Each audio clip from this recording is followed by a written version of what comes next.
G'day, Matty. Hey, Sugar. Fletch, how are you, lads? Going good, Matthew. You're a bit tired. You sound a bit. I'm a little tired. bit fatigued. Yeah. Time of the year, Fletch. You know, is. penning articles and doing different things, and it's busy junction of the year. I was going to Plenty ask. to unpack. Eyes up, footy. Yeah, take it offline. I was going to say, Matthew, with Green the shoots, though. tragedy, Green shoots. tragedy of the shark attack over your way. That was awful. Yeah. Has that sort of curbed your commitment to getting out on the paddleboard? A little bit scary at the moment, Yep. Fletch. There's not a lot of people in the water out around this way at the moment, I must say. And I believe there was another one tagged this afternoon Yes. at North Avalon. So, yeah, mate, you always see plenty in and around out the front of my joint. You've got the reef out there. But, yeah, terrible tragedy the other day. Everyone in and around this area, they're rocked by it. Yeah. So, I mean, there's just so much of it going on. So, Up and down the coast. I was asking somebody about that, and they said one of the main reasons we're seeing so much of this now is because they've taken down the shark nets. Because what the shark nets were doing, they were catching no sharks, certainly deterring sharks, but there was so much other sea life, dolphins, Yeah, fish. getting caught in it. They're getting caught in it, so they're pulling those down, and that. Well, I heard, I don't know whether they still do it. Bondi had one. It was like a shark repellent. It was like a buoy, and it put out like sound waves. Yep. But I don't know whether that's worked. The other one as well, boys, is the fact that a number of years ago, 30 years ago now, sharks become protected species. Yeah. You know, and you know, rightfully so, we make the argument sometimes that it's their domain. But as a consequence, I remember talking to an old fisherman up at Port Stephens, but it would have been over 20 years ago, and he said the problem is, as a consequence of that, he said up and around that Port Stephens area, particularly if you go to Shoal Bay, where the country club was, and you can get a boat across to Hawke's Nest. There's a great surf break out there, Boulders. It's over there. He said that little, there's an area in and around there which is always between a couple of big headlands. There's an area that's always pretty sharky, but he said 25 years ago, he said, mate, it's basically plague proportions of sharks.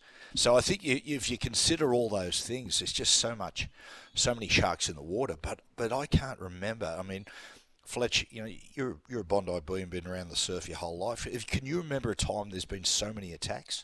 No, there was one about 10 years ago. There was a guy down Bondi who got his arm taken, and then the guy in Woolloomooloo Bay. Remember, he was a Navy worker, and that's right. That went through a rule. It was bull sharks, and they're quite aggressive. Are they? Yeah. Paul de Gelder, who had the arm taken off. Do you know, he actually, I listened to an interview with him, and he said he always had a sixth sense. He would dream about being attacked by a shark. He'd have nightmares. And he said he always had this feeling of impending doom that he was going to be attacked by a shark. And he said that day he jumped off the naval ship, swimming in the harbour, and bang, got him. I tell you, with every loser, there's a winner. I tell you, the winning business, urban surf would be cleaning up, Brian. Yes, yeah. Do you have any fears yourself? You're an out-and-out surfer. I don't when you're out there with other people. Yeah, right. But I very rarely go at those times when in the morning and then at night. Like when you're kids, you just didn't care. Yeah. But I think that's because, Matty, as you said, we went down to, they're protected now. We went down and did the shark diving down in Port Lincoln. By the way, one of the best things I've ever done. Wow. And the old fisherman was telling us that in the old days, because they were tuna fishermen, they'd take us out, if there was a great white, and I don't want to say what that, but they'd get rid of them straight away because they were eating the tunas. Yep. He said, you can't do that anymore. And the fact is, it's amazing what they do, these great whites, because they were putting the lure in for the bait, the burley, and the shark disappears, right? And the females are the worst. They're the most aggressive. So they'll go, and they go, where? Because you're in a cage underwater, and you're looking at them. And they just bail, right? And you go, oh, they're gone. All of a sudden, it's like they're back in a second. They go real deep, and they get you from underneath. Oh. It is. Wow. I mean, it's quite majestical watching it, but far out. It's terrifying. I tell you what, I can't believe, I was talking to someone the other day about this, the amount of shark eggs there are on the beaches, particularly at the front of our place. There's so many of them, which, I mean, says everything. All right, Matty, we're speaking about... sorry, before we get onto the footy properly, we need to get into these finals. Matty, you have got a penchant for finding a roughie, and you've had a great tipping season. I've got to share, I reckon this is the tipping performance of the year. So a young bloke Irishman in the office, Jack. This is the greatest tipping. He selects at the start of the year Mark Nawanganawazi at 125 to 1. So top try scorer. Wow, top try good scorer. get. So he's on his way there for a big collect for this young bloke. He gets out there, he scores a few marquee in that last game, so he's going to win the Ken Irvine medal. The only guy who can stop him at that stage is the Hammer. Yeah. So then you know what he did? So then he went. How many was Hammer behind, Mark? He was 4 behind. Four behind. So you know what he did, right? So then he hedged and he backed Hammer for 3 or more. Oh, so, okay. So he got Markey for 125. Oh, wow. And he got... Hammer gets 3 or more, 3 only, and one short. He gets bet. both. Yeah, that's a good bet. That's great, isn't it? That's mate, a good bet. it just, when you're watching the football and you have a bet like that, it just takes over every part of your being. Doesn't it? You were up and about. Oh, I should have seen yeah, let's just keep that tight. I know. I was up on my toes, mate. I was sweating bullets. Now, listen here, you little bullet sweater. How do we feel about the Dogs going in with if they run out as they're listed? So they've got young Jethro Rinakama on the left wing and Tuala left centre. Yeah. You would think Melbourne would be licking their lips. They'll certainly go there, no doubt about it. And you said Toby Sexton is on the extended bench. Oh, yeah. I'll tell you what, mate. If I'm Cameron Ciraldo, you know what I'm tempted to do. Yep. Burton left centre. Correct. Galvin 6, Sexton 7. Yep. I just hope it's not a pride thing that's stopping them from picking Toby. That they've gone so far down this path, but I mean, I still maintain it. Right, I look at the Penrith side, Canterbury side, and I just don't know who the boss is. I don't know who steers the ship, and I'll always maintain Lachlan. He's not a 7. He's not a 7. He's a 6, who I think is into the future will play as a middle forward, could up as the 13, ball playing 13. But I think it's very tough on the kid to try to learn the system and at the same time as basically trying to organise the side in and around the system. You know, what do they say about trying to build the plane and fly the plane at the same time?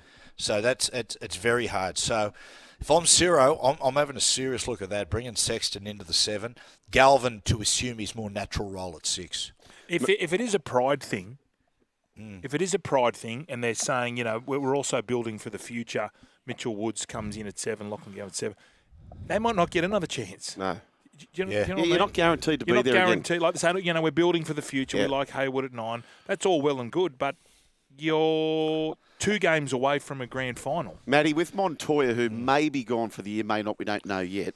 I said to Fletch yesterday, Sexton at halfback, like you're saying, Galvin at 6, Burton, who nearly won a Clive from the centres at left centre, and then when Sherry comes back, throw him on the wing. I could see them winning the comp with that. I cannot see them winning the comp with the name side they've got this week. Can you? No, not with this. No, I agree with you. I totally agree with you. And as far as going into the future, you're right about I've seen young Mitch Woods play, and he's very, very good player. But mate, until you've really seen him play 20 or 30 first-grade games, NRL games, you don't know. No. I can't tell you how many young playmakers have come into the NRL, been sitting behind a great player or just sitting in the lower grades, and they're going, this kid, wait till you see this kid. And it just doesn't happen. No. It's a bit like the college in the NFL. Totally different. A bit like the college in the NFL. You see these quarterbacks, they just brain it at that level, and for whatever reason, maybe pressure, you know, it's a bit more maybe it's more physical, and they just can't aim up when they go and play NFL. Johnny Manziel, he was the perfect example. The other one too, Moneyball, Billy Bean.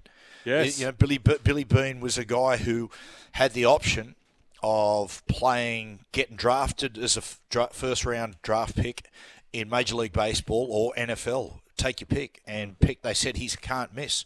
Went to the Oakland A's and just failed. And he talks about it in the book, and the book Moneyball, he goes into it and says what happened was I was just such a fan of baseball. I was acutely aware of the position I found myself in every time I got to the mound to have a hit.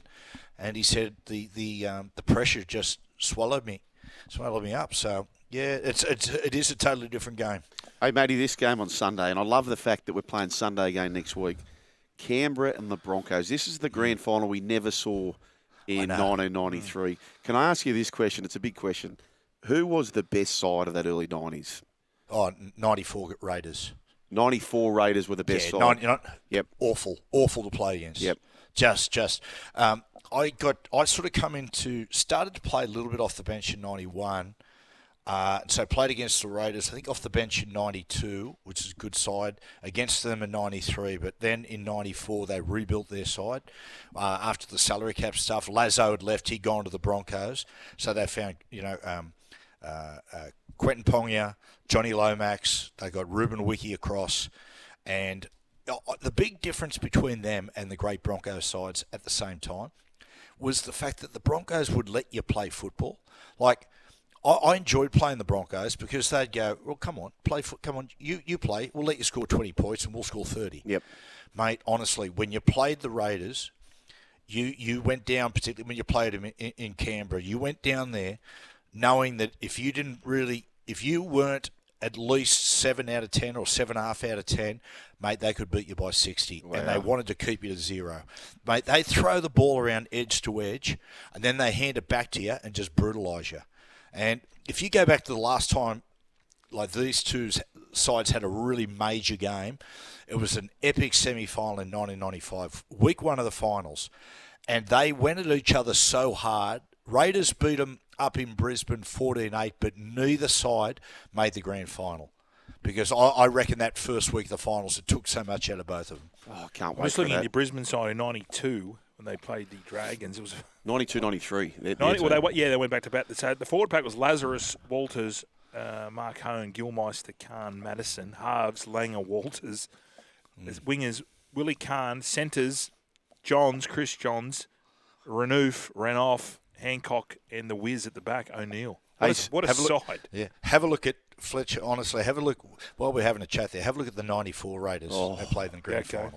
Sleazy Sam, we might have to do a post on that. Get the listeners to vote on, because that's post those teams, the 93-92 Broncos versus the 94 Canberra Raiders. That is hot stuff. It's an interesting game. It's a great game, Sunday afternoon in Canberra, because historically the Broncos have a really bad record in Canberra. But the main fact for that is that most times they've played down there, it's been on cold, slippery night football. Doesn't suit their football at all. But Sunday afternoon in the ACT will hold no fears for the Broncos. And the Raiders will give them a chance because of the fact that they play the same style of football. Both sides like to open the field up a little bit, so it's just who does it better on the day. I'm talking about the 25th of September 1994 at a packed SFS, Sydney Football Stadium, Sydney. The crowd, 42,234.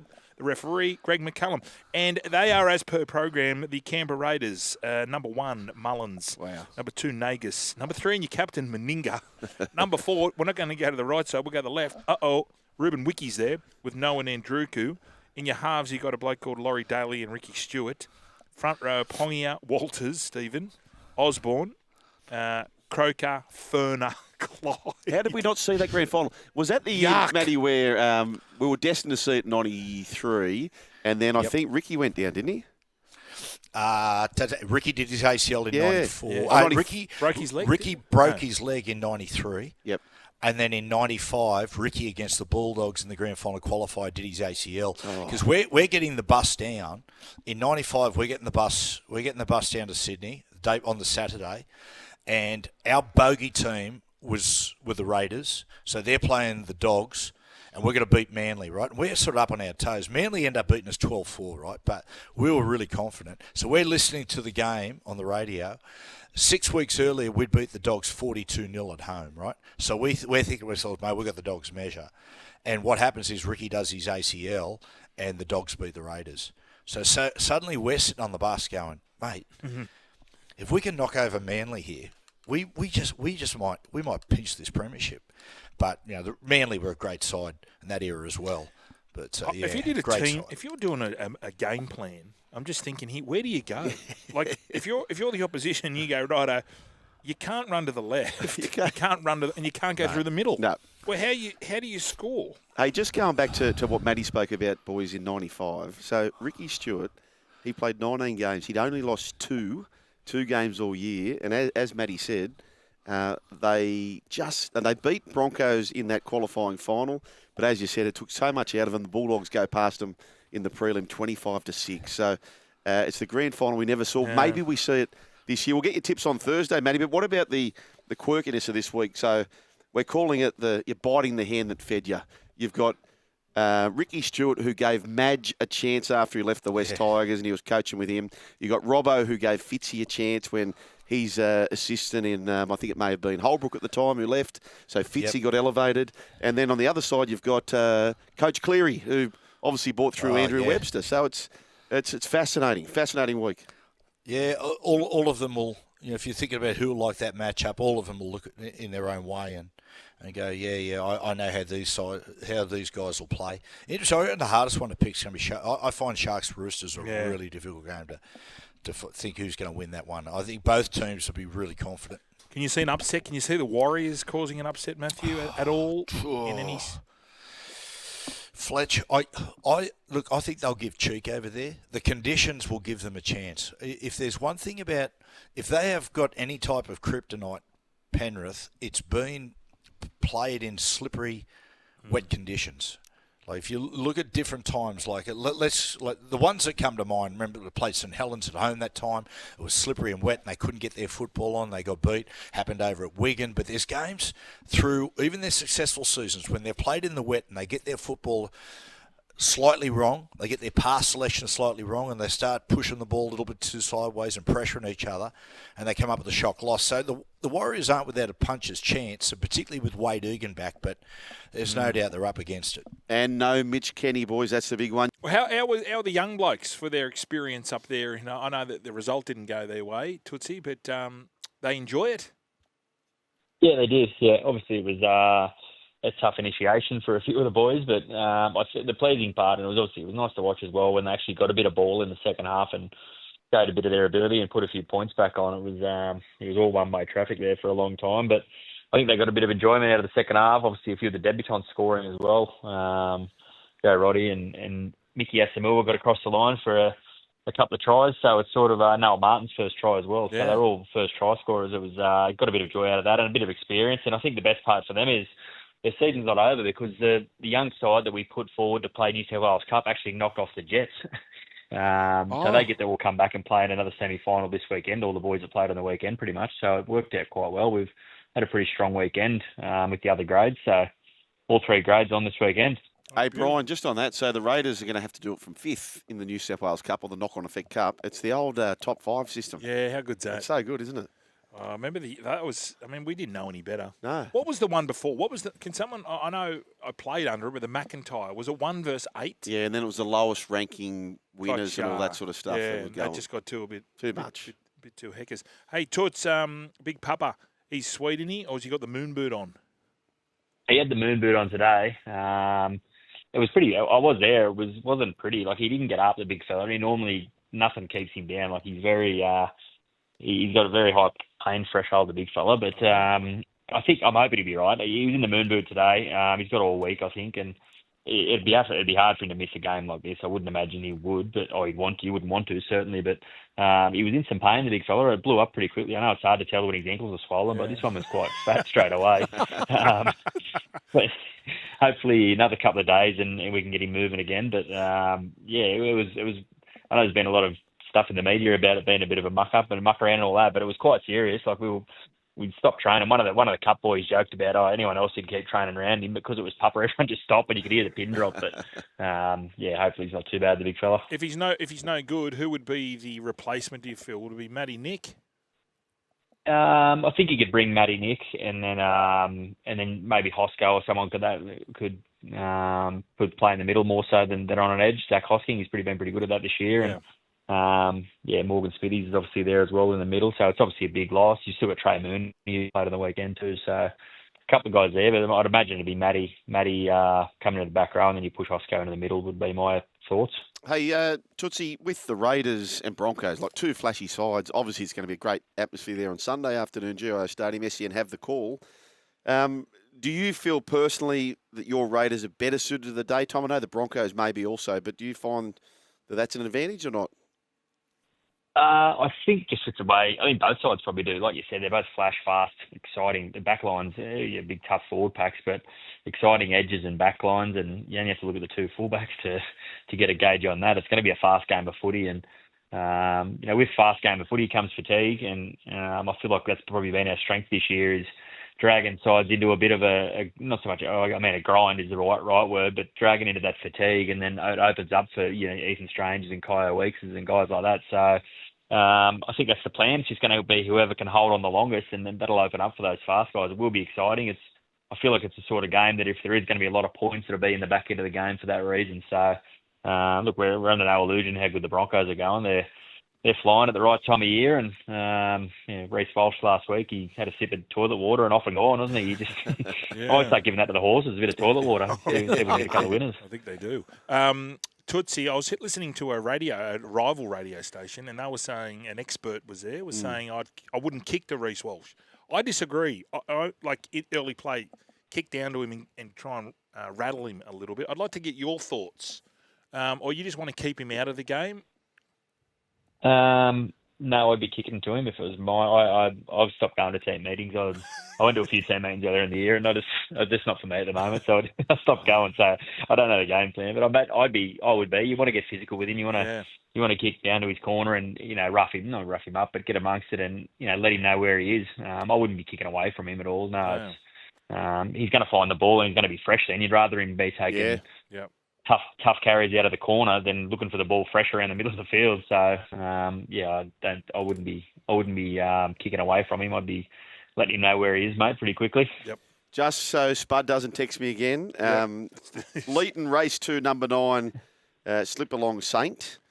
Race 3, number 3, Shaking Sands.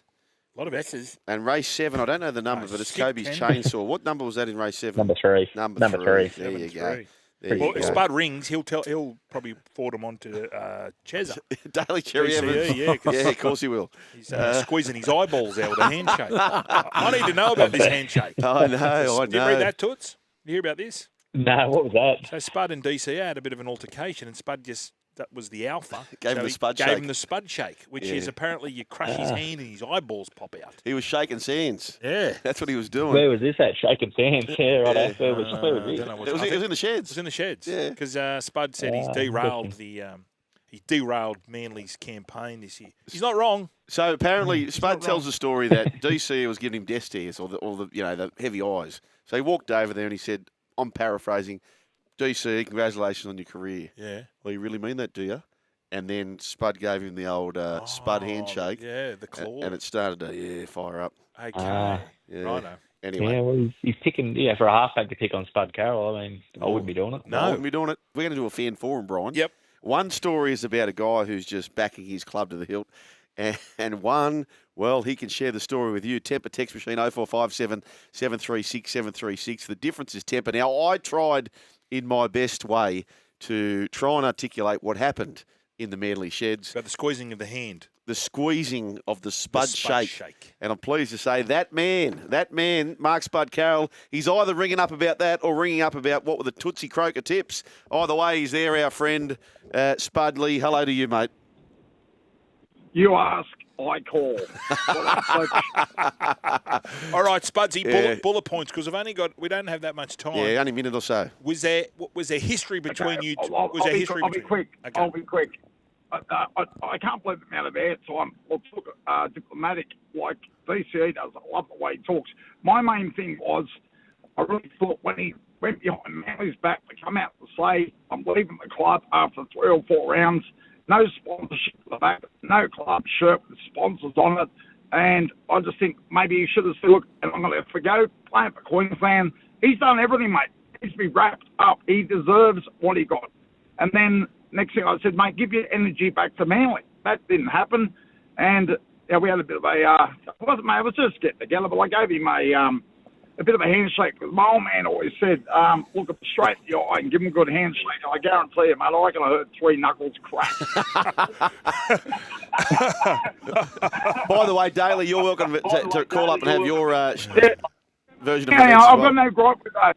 I've got no gripe with Daly, right? It's just something, mate, I got the opportunity to write a column. I'm sick of people going past my gym. I spun, what happened to Manly this year? What happened, mate? And I said, well, look, I think that's one of the reasons I reckon it's derailed the joint. And an example of this, the greatest man, or the nicest man in the rugby league, Jake Jaworovich, gets to ask, where do you think DCE is going? He goes, I don't care. Mate, that's derailment. Wheels come off. Yeah. Anyway, that's my point. Good on you, Spudsy. So the tips, the tips are in Goulburn tomorrow. They're not. It's the Dogs. It's I'll text them to you. Okay, we'll text you. Spudley, thank you for doing that, mate. We appreciate that on a whim. Now, if you think he's been doing it tough, supporting his Manly side, what's new in the castle? That's the handle. We've been following the journey of this bloke, Brian. We've had him briefly before, but not with you, Brian. No. Dan, Nilso. Oh, you poor bugger. Just come on air and give us a collective cuddle. How are you, mate?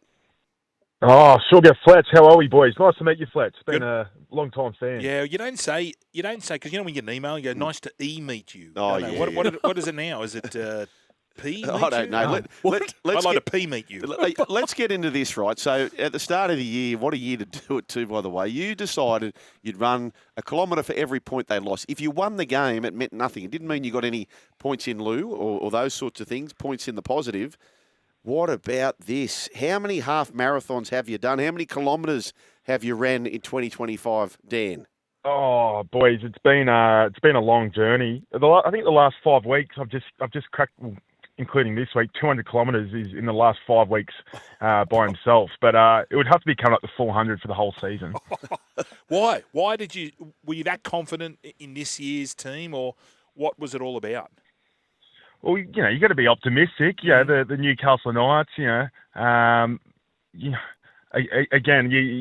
as a super fan, as Sugar likes to explain that I am, you got to back your side, Fletch. Yeah. Put your body on the line each week. But this morning I've got a pocket full of rocks, and I'm going from pub to pub looking on who's on their Mad Monday to start pegging them from the great words of Brandy. Okay, what do you make of that? So you're doing all these kilometres, meanwhile they're getting around in dress ups. How did you take that? Oh, look, to be honest, I'm probably pro player on that. Like, Yeah. I know it was a woeful season, and, Fletch hit the nail on the head yesterday. It was embarrassing, that performance the other day against Parramatta. At the end of the day, it's a game of footy. There's more important things in the world, in my opinion. People get too wild up about the game of rugby league. If they can go and have a beer and two, they're not harming anyone. Did they have the best year? No, they didn't. But it's just a couple of Kerry Cooper Verners. Let him go. Hey, Brian, so 9 times this year he's had to run more than 20 Ks. Up until last week, the worst was 36. So you had to do 50. He had to do an extra 20. Dan, is it in one go, or can you break it up? The last couple of weeks, I've been doing it in 2 or 3 runs, just because my body's shutting down, Fletch. Like I'm 100. Put it this way, I'm 108 kilos, 6'6". Oh, guys like me aren't meant to run. I'm No. not Ned Brockman, Fletcher. No. I'm Dan Nillson. I'm not Ned Brockman. What about the shin splints and the knees and the ankles? Because I got told by a doctor you shouldn't. If you weigh more than 80 kilos, you should never run. Really? I know. It's a bit easier when you've got 3 legs. It makes it a bit easier. I know what you're talking about. A tripod. I know what you're talking about. Dan, mate, we're pushing for you for the Daly M Fan of the Year. It's amazing what you've achieved. We'd love to get you on next year to find out what your goals are. But have you completed the 56 Ks for this week yet or no? Well, the rule is you've got to the following game, the next game, to complete it. So I've got all off-season, boys. Righto, mate. We've got to go. I've planned it perfectly. Well done, Dan. Mate, we'll follow you. Good on What's you, new Dan. in the castle, folks, to get around the great man. Great to have your company. We'll break back with plenty more. You're still here? We'll see more on the Joel and Fletch socials and catch us live on SEN Radio. Because if you don't, you're an A grade. But if you do, you're the absolute Mickey.